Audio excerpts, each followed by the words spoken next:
we're organizing our thoughts using AI and more. Let's get to the and more stuff. The best old school methods to organize my thoughts. Ooh, I love old school methods. I, as I said, 2 degrees in journalism, but those degrees, one was in Detroit, shout out to Oakland University, and my second one was at Northwestern, shout out to Chicago, and a suburb, Evanston. So the folks that I learned from were the old dogs. Rest in peace to some of them, but I think they would respect that I call them old dogs. So they are old school. So I'm not a spring chicken, and I was a spring chicken when these folks who are older than I am now were schooling me on newspapers, on magazines, on how things worked at the Chicago Tribune or the Detroit Free Press or the Daily News and etc. The Chicago Reader. Like I can go on and on. Like it's like so much game. The reason why I bring this up is that as I got more into technology, as a lot of people of my generation have gotten into technology and doing our startups and stuff, my basic aesthetic, even back to when I was, around the age of my kids and a little bit older, all through high school, my aesthetic was very old school. What's great is that you end up having value for both the old school and the new school. I give this preface because I have as much technology as I talk about in this show. There's something about pen to paper, something about the physical. I'll get into all this different stuff. There's about 4 or 5 things that I think will help you get to the next level that are old school as hell. That is my longest preface ever, but I want to make sure I gave some context because this stuff is good. You know the vibes. Oxford, got to get the Oxford brand. Don't get cheap on it. Oxford brand 3x5 index cards. They come in a pack of 300 or 500. I think the links below. It's 500, whatever works for you. These are perfect. I got my to-do list. If you pause the video, you can see it really quickly.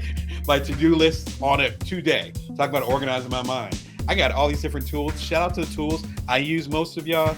I still end up falling back on this joint. There's something that's permanent and beautiful about this. Oh, see? All right. Let me get my stuff together. Okay. Oxford ruled cards. 100 count. But this 100 count actually is a box of 5. So I got the 500 joint. I got them right under me, basically right under my feet, where my kids play at, where some of their toys are at too. This is my joint. What's fantastic about this, and I will give a link where I talk about this even more, they work well because they can't get corrupt based on some hard drive failure. I've been there, done that, talked about that in previous episodes. We're not going to relive that trauma. Number 2, you can do it anywhere. You don't need a Wi-Fi connection. You don't need a plug. You don't need a hotspot. You don't need to charge up your stuff. You don't need to put it away when they say the cabin is closed now, when you're going on the plane. Like, it's not going to make typing noises. It's just you and your microphone, as they used to say in hip hop. That's it. Highly recommend it. If you want to get organized, sometimes you're going to go back to the basics.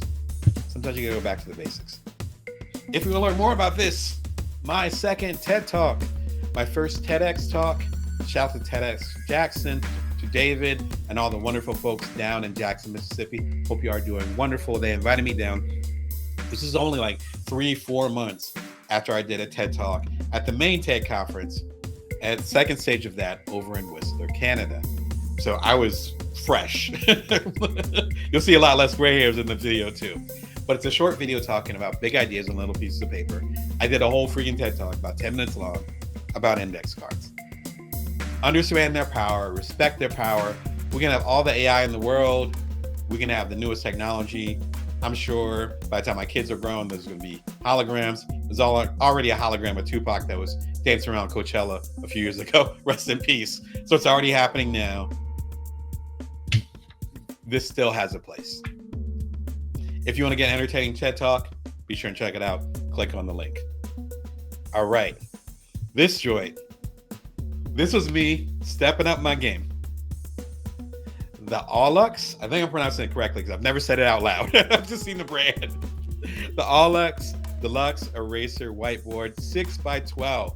Number one, I got a coupon for it, which I rarely have coupons. I don't do coupons. I've had whole videos about it. Check out my video, why you need to raise your rates every year. I don't play with the coupons. This isn't my coupon though. This is my coupon, but it's a coupon for the brand. But I'm sharing it with y'all. It ain't my coupon, trust me. This is the first purchase I made when I decided a handful of weeks ago to say, with the Bring Your Worth TV show, I'm going to go live every single workday in the month of September. My first purchase was this. This is actually a smaller version of the joint that I'm sharing with y'all right now. This one is, oh man, I forget how big this is, but it's definitely smaller. Like it's, as you can tell, it's probably, because the joint that I'm sharing with y'all is 16x12. This is probably 12x8, 8x11. Might be, I think it's a little bit bigger than 8x11, which is about the size of a card. Of legal pads. See, you can tell I'm a writer. I know the size of legal pads and regular paper. I think legal pads are actually 14 inches, and then regular paper, when you have the notebooks, are around 8.5 by 11. Magazine publishing, all the nerdiness just comes out immediately. But you can see, this is actually my plan. We're having a meta moment here. No Mark Zuckerberg. This is my plan for this month. I was planning 19 episodes, the 5th through the 30th. Obviously, the plans changed. The last episode, don't miss it, is tomorrow, which I believe is the 27th, because we ended up cutting it short just because it felt better, because I usually have lives on Wednesday, so the last live will be on Wednesday. But I started around the 5th, again, back to Labor Day, and then shorts from it. If you subscribe, you know the shorts I'm talking about. Clips, there's a clip section, all that stuff. Like, all this stuff is broken down. So when folks ask me, okay, you're going to go live every single day through every single workday through September, how's that even going to work? Well, I worked it out, and you can see it gets messier and messier towards the end. It's almost like it's like The Shining or something else. Like, remember, the main character in The Shining was a writer, so keep that in mind as as you listen to me. And it's like any type of writer or some type of scientist where, like, their stuff on the chalkboard looks really good, and a dull Jack makes whatever it is, I forget what it's called. You put it in the comments, whatever the line was from The Shining. And as Jack Nicholson's character keeps typing, or as the person slowly loses their mind, this is what it's like to go live every single workday in the course of a month. This is what happens, just to warn you, right? But I don't mind giving you the sauce, because I think it's really important to know that you're going to organize things in a certain way. This isn't magic. I'm pretty good with words. I'm fine with improv, and shout out to the real improvers that I know, including the comedians that I know, but I'm fine with improv and shooting from the hip and all those things. I'm comfortable with that. I've worked that muscle. Even for me, I got a plan. This was my plan. This is actually just part of it. This was the plan. Because I had that strategy, two things happened. The first thing is that I didn't have to worry about what I was going to do from day to day.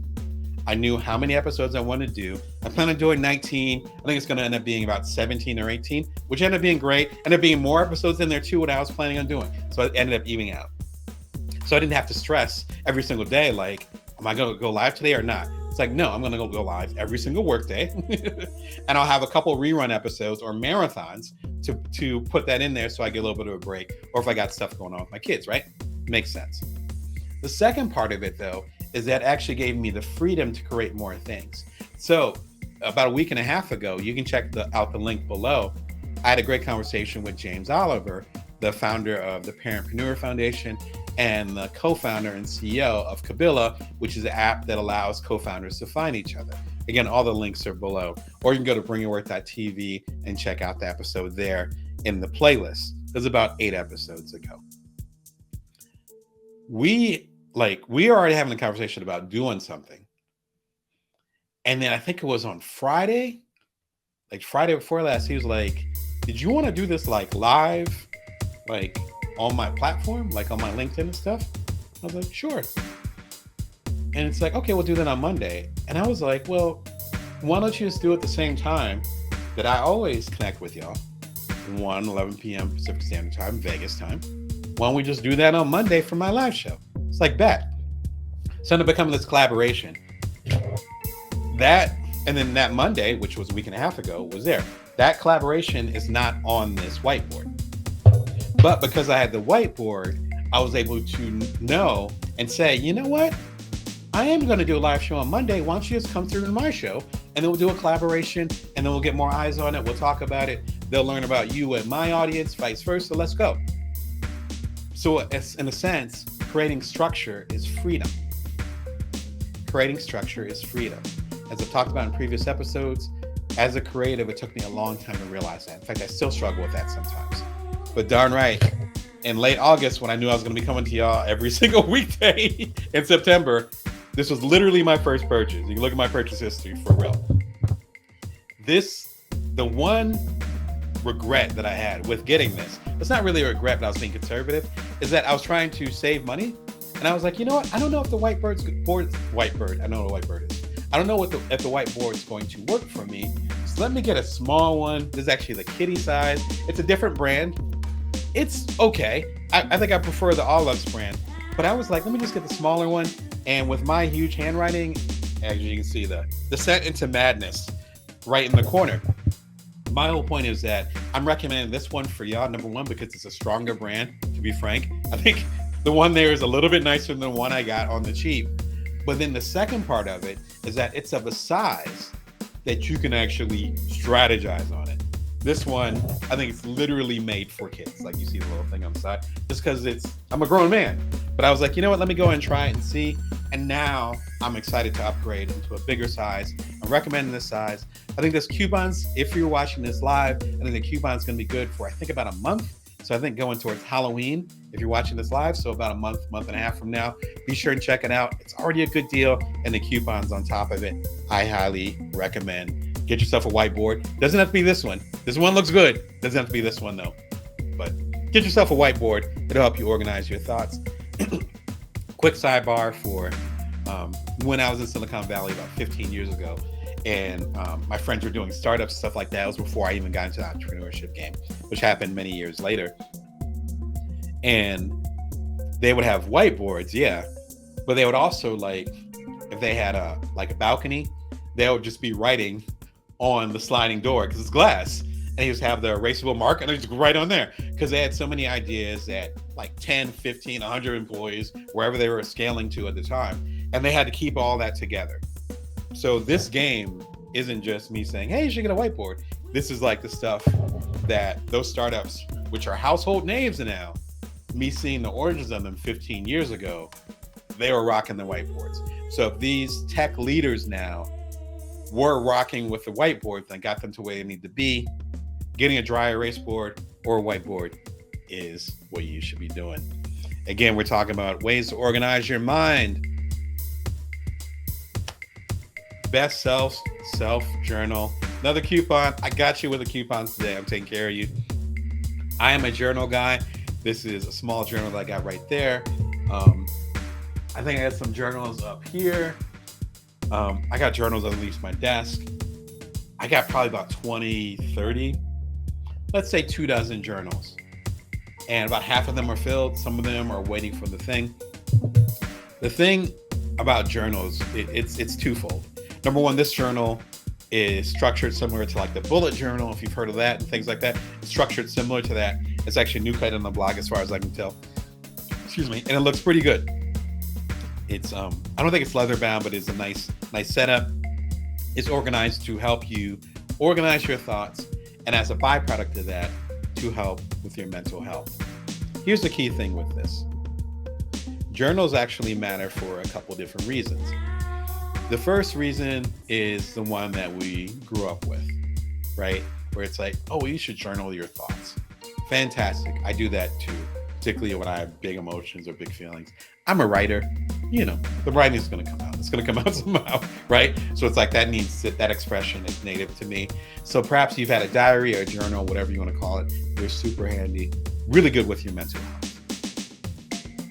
The other side of it, though, because we are talking business, this is the Bring Your Word show, is your ideas are gold.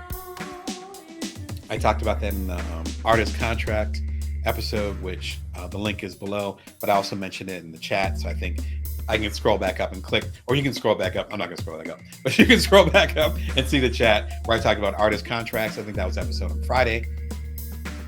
Your ideas are fantastic, but the results, the output, the execution of it helps get it to the next level. That's what helps it get to the next level. But without you executing, without you having those original ideas, you can't execute them. Journals like this one, there actually is stuff in this journal, which is why I'm keeping it tight. But it's more of a business journal with my big ideas.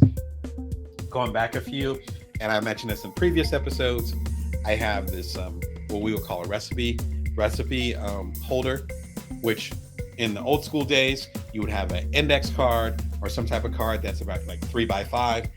And particularly like you think of like grandmothers will write down family recipes and then put them in this kind of box. This is a box of my ideas, right? If you saw the movie Elf and the guy has the journal with all the different ideas, right? Same type of thing, except way less organized. Speaking of organization, but it's all here. Otherwise, there will be index cards all over the place. There will be journals all over the place with all these ideas scattered. Instead, they're organized in a certain way where if I need a new idea, if I'm asked to do a keynote and they ask me what topic I want to cover, I can pull something out of this. If I want to do a new keynote, because I have set keynotes, but if I want to do a new keynote, I can pull something out.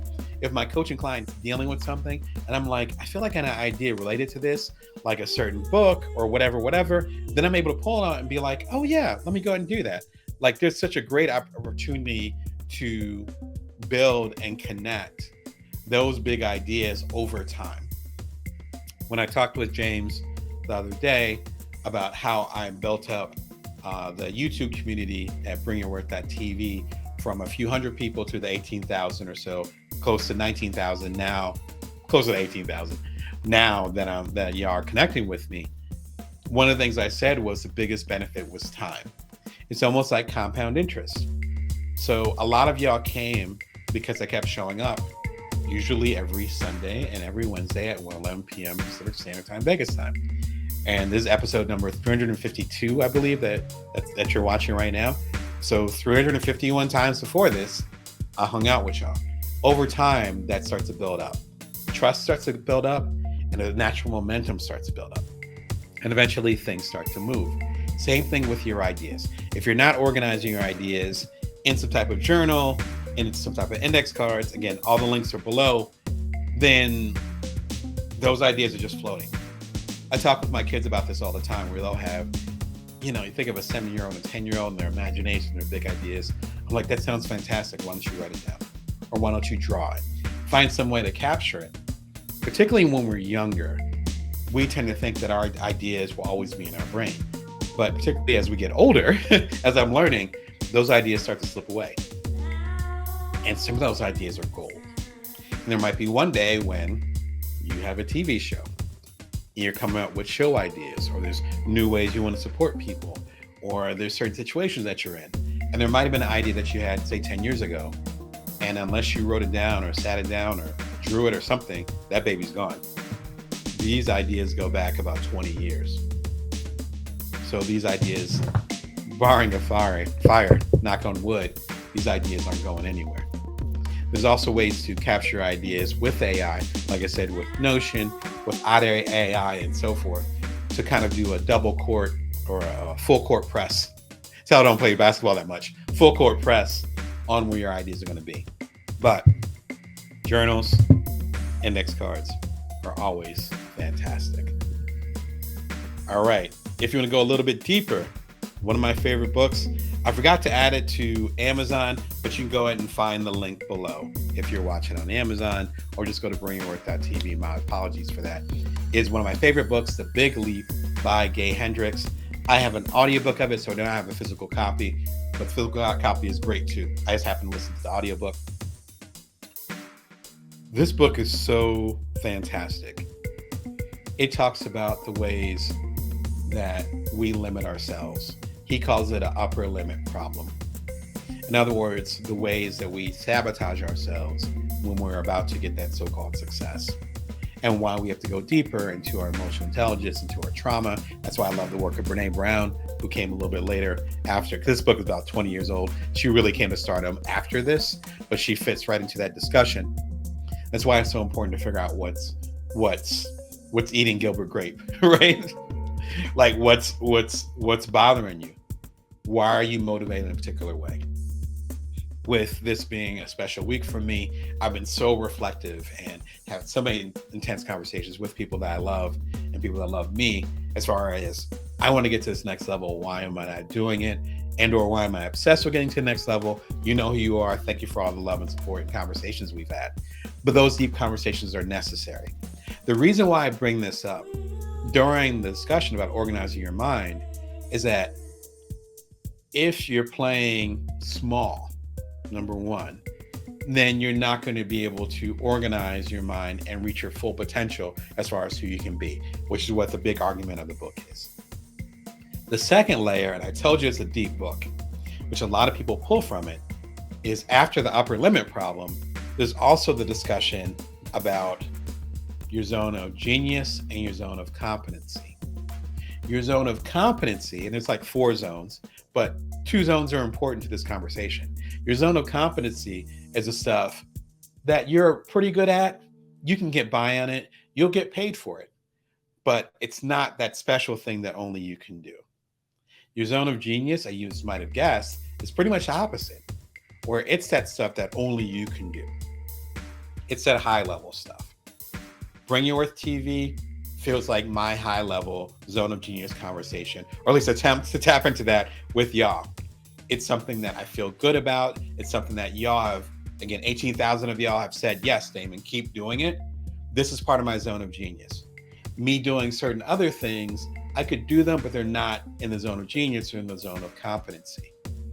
If you're able to organize your ideas, organize your mind in a certain way, then you can get further out of the zone of competency and more into your zone of genius. Now, just to be clear, and Big Magic by Elizabeth Gilbert is a great conversation that talks about this. One of my favorite books of all time. It's one of the books that was mentioned in the episode yesterday about the 40 books. The link is in there. So watch yesterday's episode. I have a link below. Sometimes your zone of genius is not how you make a living. Sometimes your zone of genius is not how you make a living. But your zone of genius will be and can be how you make a true impact in the world. If you don't have your thoughts organized or your mind organized, then it's much easier to say, I'm overwhelmed. Let me slide into the zone of competency. But that's not really where you're supposed to be as far as making an impact on the world. Organizing your mind, it sounds like it's just let me get my mind right and let me figure out what I'm going to do next. It's not. It's actually much deeper than that. Gay Hendricks is way more articulate about it than I am during this episode. Again, it's an entire book. It's a fantastic book. Again, I have the audiobook. It helped me through some rough times, even helping me now as I look to level up with y'all. So shout out to Gay Hendricks. He has another book called, I think it's called Make Your Own Luck, something related to luck. Shout it out in the comments if you know the name of it. I have not gotten it yet. Sometimes you have an artist, shout out to Nas. He just turned 50. You have an artist like Nas or who's a rapper. We have another artist, think of like Joni Mitchell, and they have their Illmatic, they have their Blue for Gangstar, which was another rap group I was really into. Rest in peace to Guru, one of the members, when they did Daily Operation many decades ago. There are certain artists or creations, even me in some cases, for the Bites Entrepreneur, which brought a lot of you here, and that came out almost 7 years ago. Sometimes people will create something and then it makes so much of an impact, or they're so associated with it, that people aren't moving on to the next thing. Gay Hendricks has that joy because this book, again, came out like 2 decades ago. When I got into it around the time that my first son was born, I was late to it. My son just turned 10. So this has been around for a while. This is what he's known for. But he has a new book about luck. I heard it's great, but I'm still in love with the first book. Shout out to Dr. Hendricks, because he is a doctor. So he knows what he says when it comes to the psychology. How to organize your life right now. It talks about priorities. In fact, it's a flashback to essentialism, as well as another key book, which I won't even mention here, but just check out the episode. Super short episode, one of my first Springworth episodes, one of my favorites. If you're feeling overwhelmed,